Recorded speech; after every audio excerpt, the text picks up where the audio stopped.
Bonjour à toi et bienvenue au rendez-vous de EcoTalks proposé par EcoBuilder.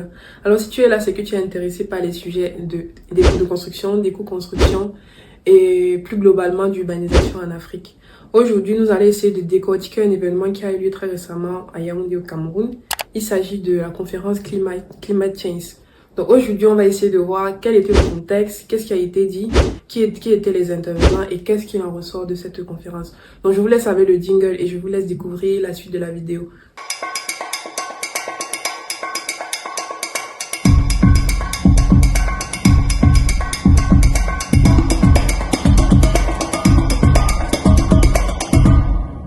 Alors, pour entrer peut-être dans le sujet, il faut peut-être préciser qui organise la conférence. Alors, la conférence a été organisée par Climate Change. I don't know if it is in English or it is in French, but ça s'appelle Climate Change.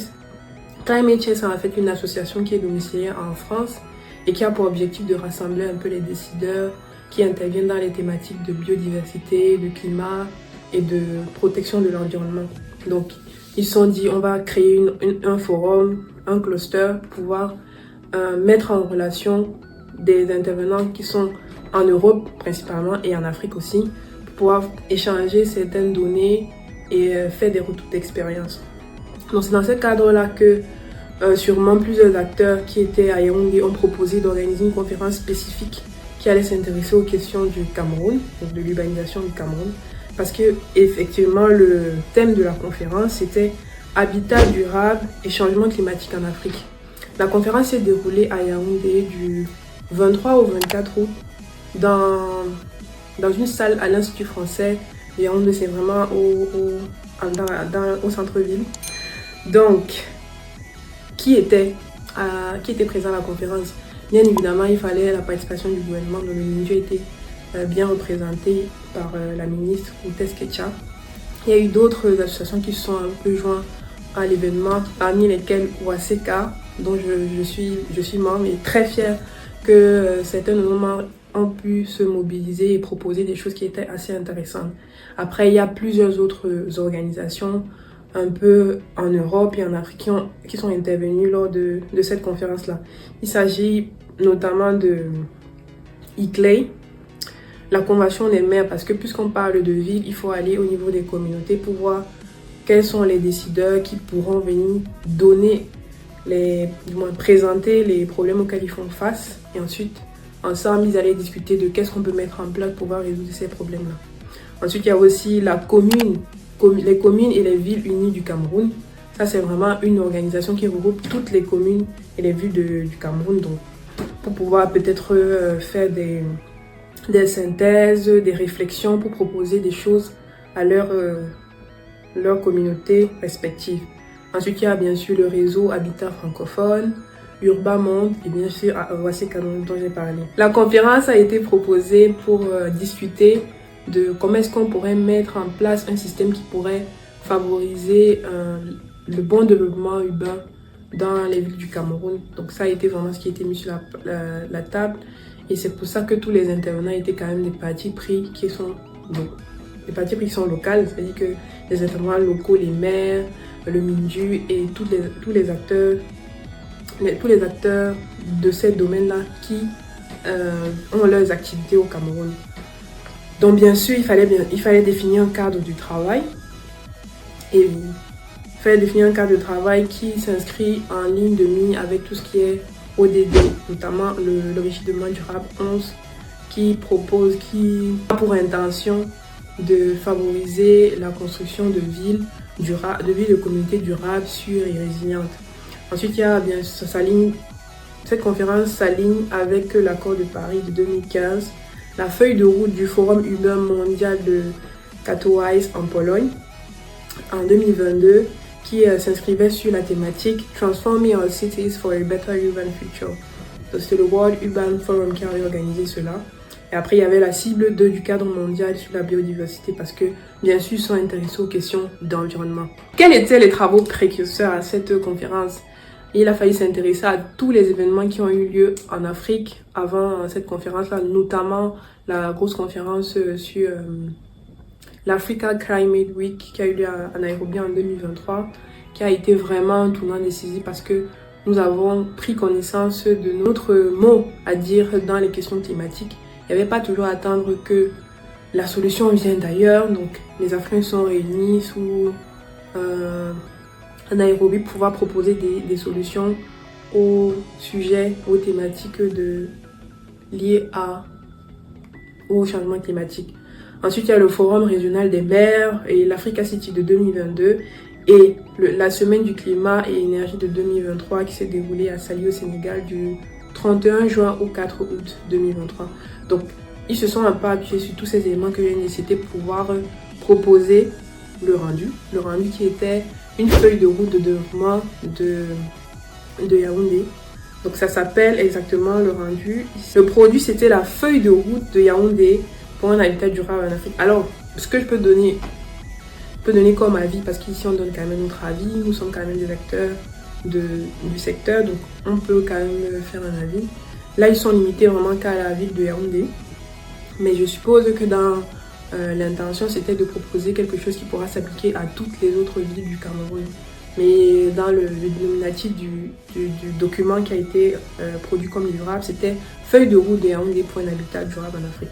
Donc ça, c'est peut-être un petit bémol. Mais après, qu'est-ce qu'ils ont proposé, qu'est-ce qu'ils ont fait? Ils sont partis de constats qui sont avérés et certains. Oui, ce qu'on dit tous les jours, les villes africaines sont en train de prendre en proportion et d'ici 2050, 2/3 des habitants en Afrique seront des urbains. Donc comment est-ce ça c'est vraiment le sujet, comment est-ce qu'on se prépare pour pouvoir accueillir toutes ces personnes-là et qu'est-ce qu'on met en place dès maintenant pour pouvoir développer mieux et être préparé aussi au changement climatique. Alors, ils ont aussi bien noté un élément sur lequel moi je souhaiterais mettre l'accent. Ils ont dit à un niveau, les villes africaines dépendent fortement de leur hinterland, de leur territoire écologique. Et ça, c'est très vrai. Les hinterlands, en fait, ce sont toutes les régions qui sont ramifications des grandes villes.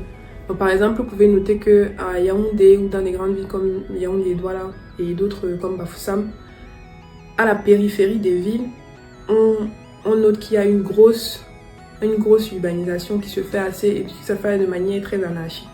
Donc, mentionner ça dans le rapport, c'est vraiment mettre en highlight le fait qu'il faudra s'intéresser à ces sujets d'urbanisation rapide et non contrôlée et que l'avenir des villes, des grandes villes qui sont déjà mises en place, dépend fortement de tout ce qui est dans le pays. Puisque les ramifications vont des grandes villes qui vont aller vers tout ce qui est banlieue et ensuite on va aller au niveau de la zone rurale. Donc ça, c'était un élément qui était très important de mentionner. Et maintenant, si on rentre directement dans le vif du sujet, c'est-à-dire les propositions qui ont été faites. Après, il y en a notamment 6. Donc, ils ont proposé premièrement de renforcer les moyens d'action des gouvernements locaux, bien évidemment. Moi, ce que je note, c'est qu'en premier élément, ils ont mis en avant le fait que les gouvernements doivent avoir les moyens de proposer des choses à leur population. Alors, ok, fair enough, c'est intéressant puisque on peut dire que compte tenu du climat actuel qui n'est pas assez favorable pour pouvoir permettre à ceux qui sont dans le privé de développer certaines activités, on est bien d'accord que l'impulsion doit venir d'en haut, donc de l'État. Donc c'est intéressant de mentionner que les gouvernements doivent être des leaders dans cette démarche-là. Et ensuite, ils ont fait un gros highlight sur tout ce qui sera communication et décentralisation. Ça veut dire que tout ce qui est mentionné au niveau des grandes villes, dans les grandes périphéries, comme les communautés urbaines, ensuite, ces éléments-là doivent être communiqués dans les autres régions rurales, dans les petites villes, où on pourra adapter les propositions au contexte de chaque ville. Et donc, c'est se dit, il y aura une certaine communication, un partage de connaissances, de références, pour faciliter l'impulsion générale dans toutes les communes. Donc ça, c'est très intéressant comme élément qui a été mentionné. Ensuite, en 2, ils ont dit il faut inscrire la planification et la gouvernance foncière au cœur des stratégies. Ok, c'est très, très vrai. Bon, déjà, il y a plein de sujets qui ressortent de là. Il y a la planification. Ça, on est tous d'accord. On ne peut aller nulle part si on ne planifie pas les actions. D'ailleurs, nous avons fait un article sur LinkedIn qui retrace un peu ce que nous retenons de cette conférence-là en mettant en avant 3 éléments que je vous invite à aller les regarder. Et donc, ici, il est question de mettre en avant le fait qu'il faut planifier, mais L'élément sous-jacent ici, c'est la gestion foncière. La gestion foncière est vraiment très mal organisée chez nous. On n'a pas de données, ça veut dire qu'il n'y a pas de référence qui soit bien classifiée. Et à côté de ça, on n'a pas assez... Bon, les régimes de gestion foncière sont assez complexes pour nous. Peut-être c'est l'héritage colonial où on n'a pas pris le temps de réadapter à nos réalités, de faire en sorte que par exemple il n'y a pas de numérisation d'éléments ou alors de faciliter l'accès aux données pour certains nationaux ou bien ceux de la diaspora qui souhaiteraient rentrer et peut-être accéder à certaines parcelles. Et donc aujourd'hui, on peut se dire que la gestion foncière est assez inadaptée dans notre contexte. Donc, mettre l'accent sur ça, c'est intéressant parce qu'ils sont en train de nous demander de rectifier le tic. Donc, intéressant qu'ils mettent en place des actions concrètes pour cela. Donc, il faut adapter la gestion aux réalités locales. Ensuite, en 3, il y en a 6, comme j'ai dit, bientôt c'est fini.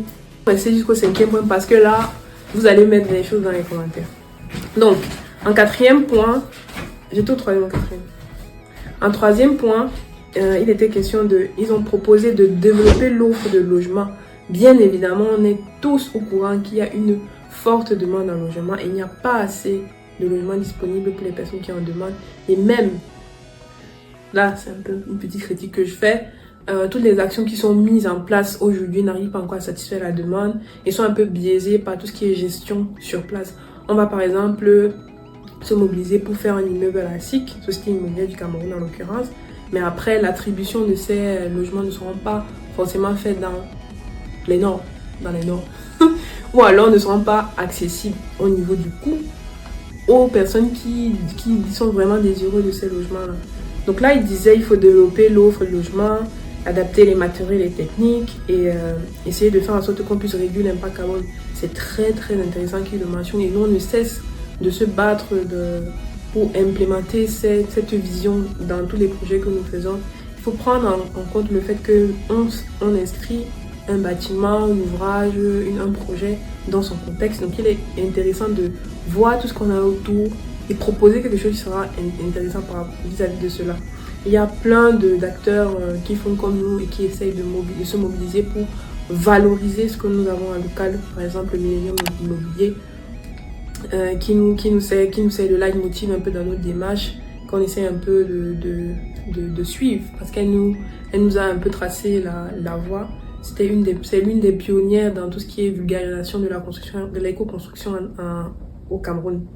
Et donc, il est question donc de diversifier, adapter l'offre et ensuite de favoriser l'autoconstruction. Ça c'est un gros sujet parce qu'on parle d'autoconstruction, c'est quelque chose qui se fait au moins à plus de 90% chez nous. Chacun construit sa maison, mais on fait face à plein de freins, notamment liés au financement. Et je vous ai dit, on va ouvrir une rubrique spéciale, tout ce qui sera question de financement, gestion de projet, qu'est-ce qu'il faut faire, quels sont les conseils et astuces qu'on vous donne lorsque vous voulez vous lancer dans votre projet de construction. Donc n'hésitez pas à nous suivre pour pouvoir continuer à avoir plein de détails sur ce sujet. D'ailleurs, dites-moi en commentaire le nom que nous avons choisi pour cette rubrique qui traite de questions de financement et de gestion, peut-être aussi de mindset. On a décidé de l'appeler le génie milliard. Génie milliard qui fait écho au surnom qu'on donne généralement au domaine du génie civil. Parce qu'il faut beaucoup de moyens. Ne nous cachons pas les choses. Donc, ensuite, en 4e point, ils ont dit qu'il faut élaborer une véritable stratégie énergétique. Bon, là, ils ont touché à un gros sujet qui est vraiment adressé lorsqu'on parle de changement climatique, donc tout ce qui est énergie.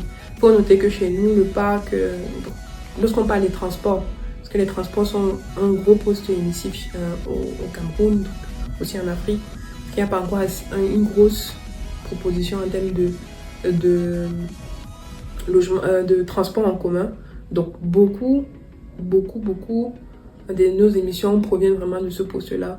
On a des mototaxis, des voitures, des mototaxis, des voitures, des taxis qui roulent à l'essence, au pétrole et qui émettent beaucoup. Donc ça, c'est un gros sujet et ça s'inscrit directement dans tout ce qui est planification urbaine parce que oui, il faut penser à comment est-ce qu'on propose les trajets, comment est-ce qu'on aménage les routes pour pouvoir favoriser la venue d'un mode de transport en commun X, par exemple le bus, qui a déjà eu...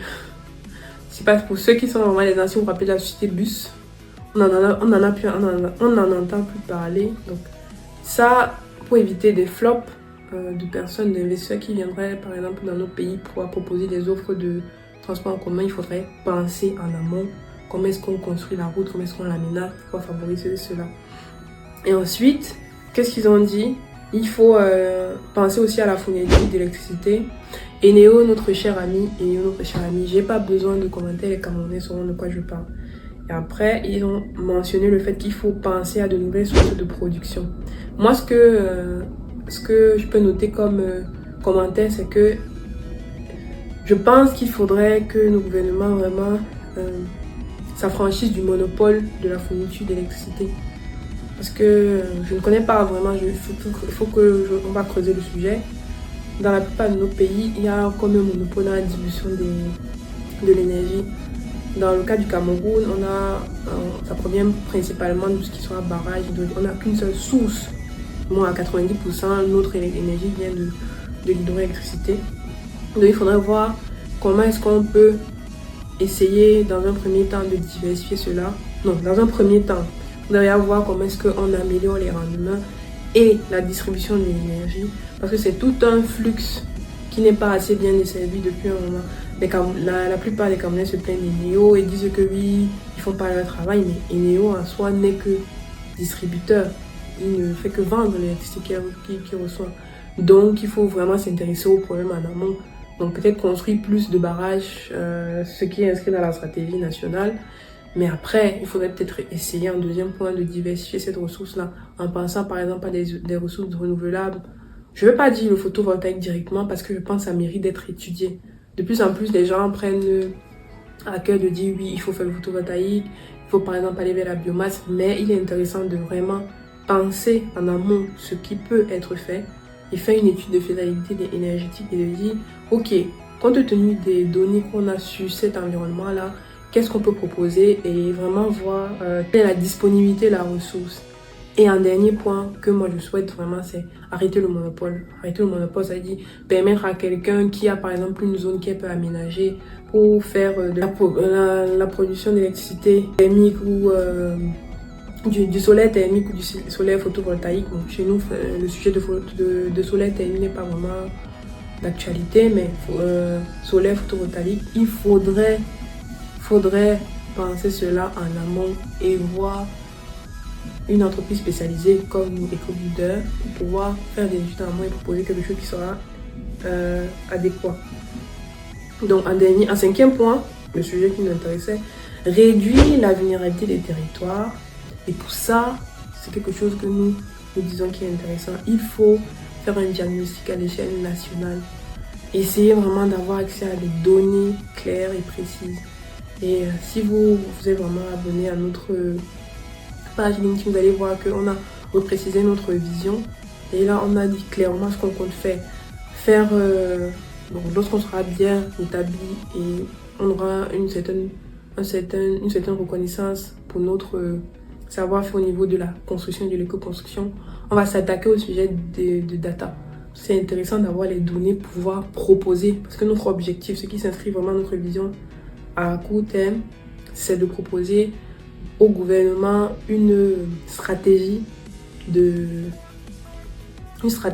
ce soit une feuille de route ou alors une norme de réglementation qui pourra pouvoir encadrer le secteur de la construction chez nous.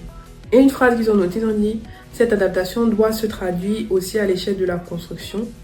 L'éco-conception des bâtiments doit en garantir l'habilité. » Moi, je ne vais pas ici dire qu'il faut forcément directement aller et dire l'éco-conception. Bon, l'éco-conception, oui, mais tout ce qui est matériaux locaux, il faut prendre ça avec des pincettes parce que le bâtiment, comme je l'ai dit, c'est un tout. Il faut penser à un tout. Il ne faudrait pas qu'on se retrouve dans des situations où parce qu'on a voulu mettre en avant la terre, ensuite demain on se trouve avec des bâtiments qui s'écroulent. On disait oui, c'est la faute à la terre, alors qu'il faudrait repenser comme en amont.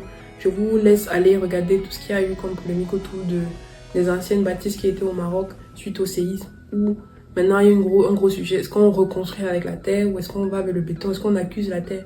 Mais tout, ce n'est qu'une question de dimensionnement. Et là, je disais, elle-même, elle a dit, oui, la Terre, c'est intéressant, mais il faut en amont essayer de repenser la chose pour qu'elle s'adapte au contexte. Donc, si aujourd'hui, on apprend que la zone de Yaoundé est sismique, il faut vraiment repenser, il faut adapter, il faut s'adapter.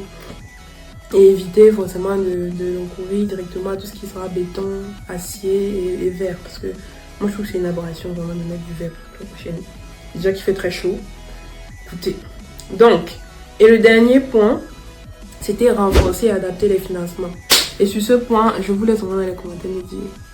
Parce que le sujet chez nous, ce n'est pas question de financement, c'est vraiment une question de changement de mindset qui doit se faire depuis l'État jusqu'à la population. Ça veut dire qu'on se dit, on s'inscrit dans un projet commun qui est de développer notre ville, notre quartier, notre mairie, notre pays. Donc il faudrait être juste dans la manière dont on gère les ressources, en mettant d'abord au premier plan la réalisation d'un projet commun. Parce que, dites-vous bien, si tout le monde est à l'aise, est-ce qu'il y a encore des problèmes?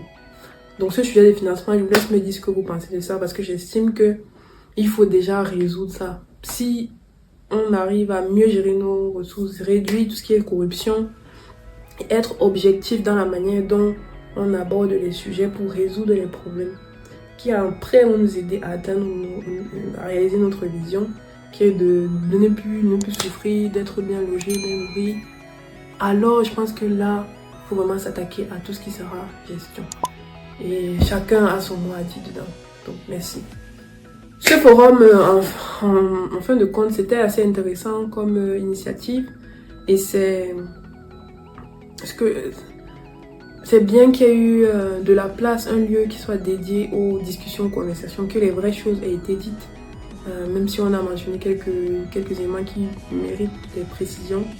Je pense que c'est intéressant qu'il y ait des rendez-vous réguliers comme cela qui permettent de mettre à jour les réflexions de chaque acteur. Mais après, derrière, il faut qu'il y ait du passage à l'action. Parce que là, on est les maîtres dans l'écriture.